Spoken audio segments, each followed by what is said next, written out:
Olá pessoal, tudo bem com vocês? Eu sou o Guilherme, sou professor de Direito Tributário do Jus Impacto e hoje eu estou aqui para falar sobre a questão que foi cobrada na segunda fase da Defensoria Pública de Pernambuco. Foi uma questão polêmica, difícil e que misturou temas de direito constitucional e temas de direito tributário. Basicamente contava a história de João, pessoa hipossuficiente, que vai na prefeitura do município Alfa buscar informações em relação ao IPTU.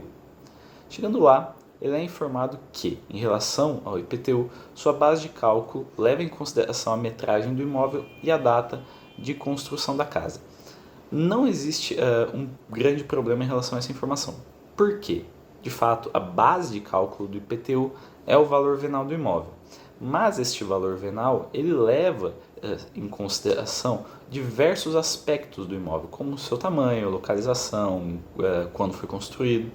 Inclusive, diversos municípios possuem a planta geral de valores que lastreia essas características próprias desses imóveis para fundamentar o valor venal que será a base de cálculo da cobrança do IPTU. Então, essa informação solta assim por si só não gera qualquer tipo de problema. Sendo o valor venal, a base de cálculo, atualizado monetariamente a cada ano, observados os índices inflacionários oficiais, o que é constitucional, segundo posição do STF, por decreto do prefeito do município Alfa, o que decorre de permissivo legal, sem nenhum problema em relação a isso. Mesmo antes da nossa reforma tributária, era possível que o prefeito municipal fizesse a atualização monetária do valor venal do imóvel por meio de decreto. Prescinde-se, segundo o STF, de lei própria para isso, porque a atualização monetária não é a elevação do tributo. Ele é apenas uma recomposição do valor real desse imóvel frente à inflação, então não tem nenhum problema em relação a isso. Após a reforma tributária, inclusive, foi adicionado no artigo 156, parágrafo 1º, inciso 3º, que permite também a atualização monetária do valor do IPTU, da base de cálculo do IPTU, com base em parâmetros definidos pela legislação municipal. Percebam que o seu examinador ele se defendeu pelos dois lados, seja pela posição clássica do STF, seja pela nossa reforma tributária. Então, o decreto ele é constitucional. Dois outros decretos, por sua vez, alteraram a data de vencimento desse imposto nos dois últimos exercícios. Também não tem problema nenhum.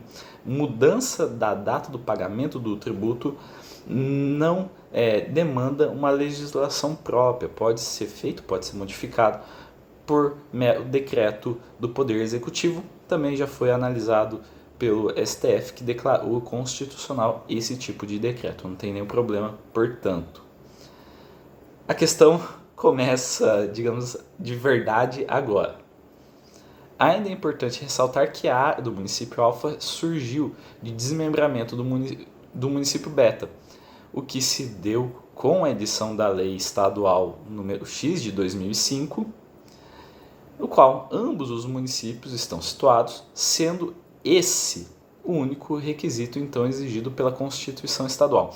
Eu acho, minha gente, que o seu examinador vai lastrear a resposta com base nessa frase, sendo esse a edição da lei estadual, o único requisito então exigido pela Constituição Estadual. Qual é o problema em relação a isso? O tema 559 do STF trata exatamente de municípios que foram criados desrespeitando o artigo 18, parágrafo 4º da Constituição Federal e que, teoricamente, foram homologados, entre aspas, pelo artigo 96 do ADCT, que foi adicionado pela Emenda Constitucional 57 de 2008, se não me engano. Pela disposição da ADCT, municípios criados desrespeitando o artigo 18, parágrafo 4º da Constituição Federal são válidos se criados até dia 31 de dezembro de 2006. Teoricamente, portanto, o nosso município Alfa ele é constitucional porque ele foi criado em 2005. Ocorre que, para o STF, a Emenda Constitucional 57 ela apenas flexibilizou um dos 4 requisitos do parágrafo 4º do artigo 18. Ele apenas flexibilizou a questão da lei complementar federal. Mas há outros 3 requisitos, que são a lei estadual, o estudo de viabilidade do município, principalmente é aqui que o STF se aferrou na sua decisão, que é o plebiscito, a oitiva dos munícipes. O que não ocorreu aqui no nosso caso concreto. Nós tivemos apenas uma lei estadual, perdão.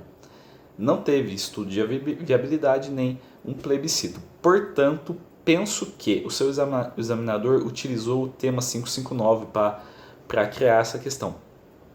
E, sendo assim, essa criação desse município ela é inconstitucional. Sendo inconstitucional, segundo o próprio tema 559, não pode haver a cobrança do IPTU.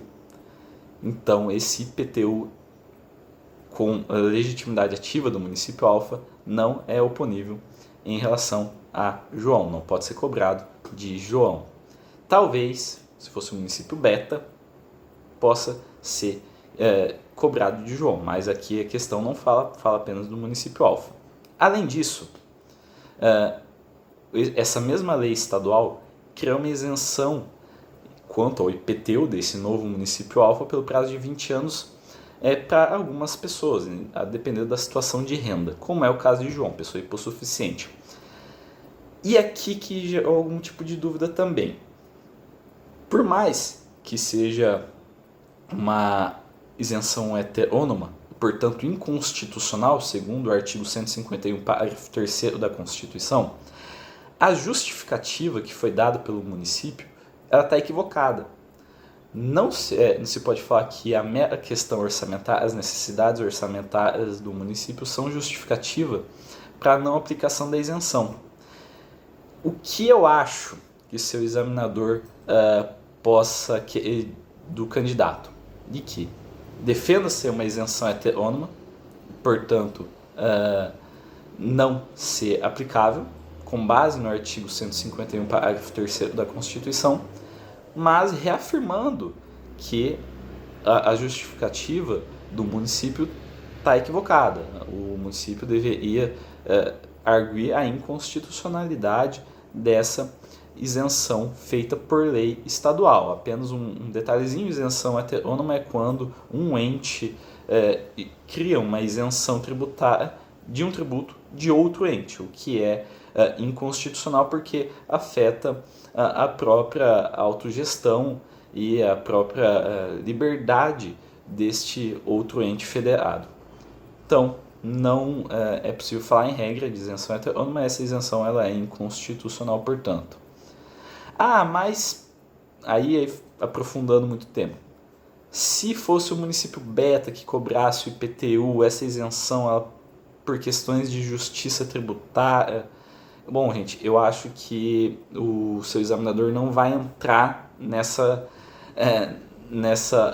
miudez. Eu acho que ele vai ficar apenas na questão da isenção heterônoma e a questão relativa à inconstitucionalidade também da criação desse município alfa e, portanto, a aplicação do tema 559 do STF. Gente, é isso.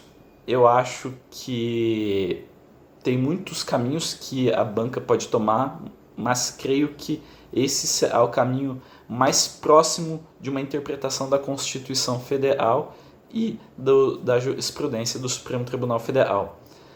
Eu espero ter ajudado vocês aqui nessa nossa conversa. Obviamente, depois que surgir um gabarito preliminar dessa questão, eu posso vir gravar uma errata, qualquer coisa em relação a isso. Mas um abraço, gente. Tchau, tchau.